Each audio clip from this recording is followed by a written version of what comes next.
আজকে আমি একটা নতুন রেসিপি নিয়ে চলে এসেছি আপনাদের কাছে।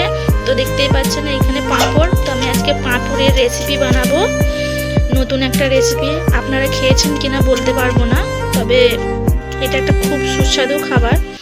ঠিক আছে, এটা রান্না করলে খুব দারুণ খেতে হয়। তাহলে চলুন আজকে রেসিপিটা বানিয়ে নিই। প্রথমে আমি পাঁপড়গুলোকে দেখুন এইভাবে ছিঁড়ে নিয়েছি। এবারে আমি হালকা আঁচে পাঁপড়গুলোকে একটু ভেজে নেব।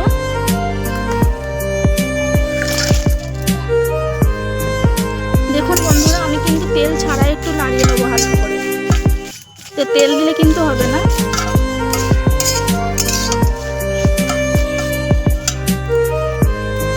দেখুন বন্ধুরা, পাঁপড়গুলো কিন্তু আমার কি সুন্দর একটু লাল লাল হয়েছে, দেখতেই পাচ্ছেন। তো আমি এবারে পাঁপড়গুলোকে তুলে নেব। এবার কড়াইতে তেল দিয়ে দেব।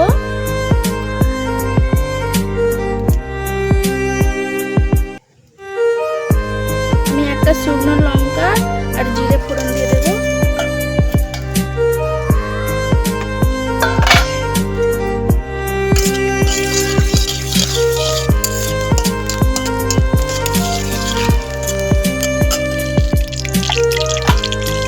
পেঁয়াজ দিয়ে দেব।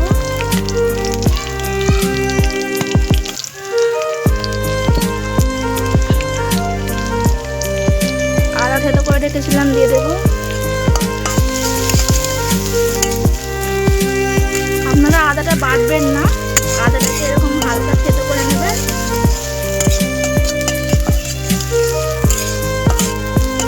পেঁয়াজগুলোকে একটু লাল লাল করে ভেজে নেব। দেখুন পেঁয়াজ কিন্তু আমার লাল লাল হয়ে গেছে। এবারে আমি কুচিয়ে রাখা আলুগুলো দিয়ে দেবো।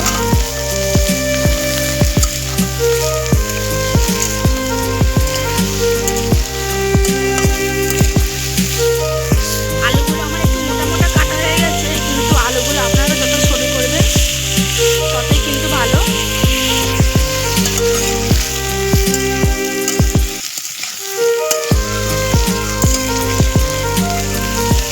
আমি মশলাগুলো একে একে দিয়ে দেবো।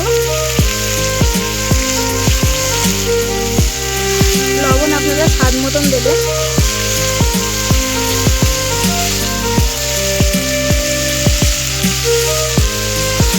হলুদ গুঁড়ো,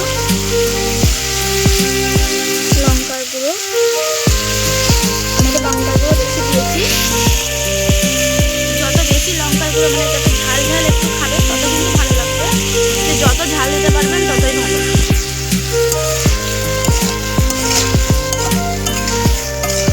আমি কিন্তু এমনিতে ঝাল কম খাই, কিন্তু এই পাঁপড় রান্নাটাতে আমি একটু ঝাল বেশি করে দেবো।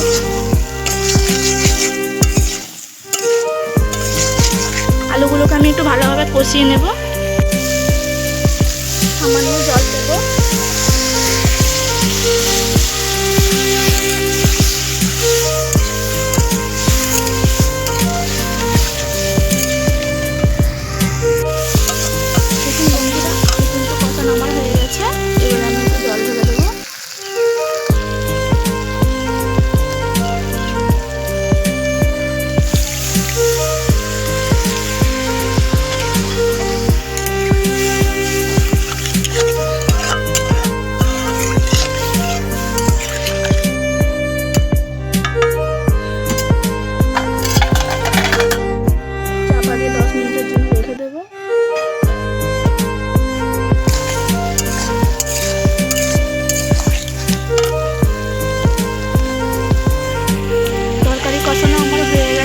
এবারে আমি পাঁপড়গুলোকে এটা দিয়ে দেবো একসাথে।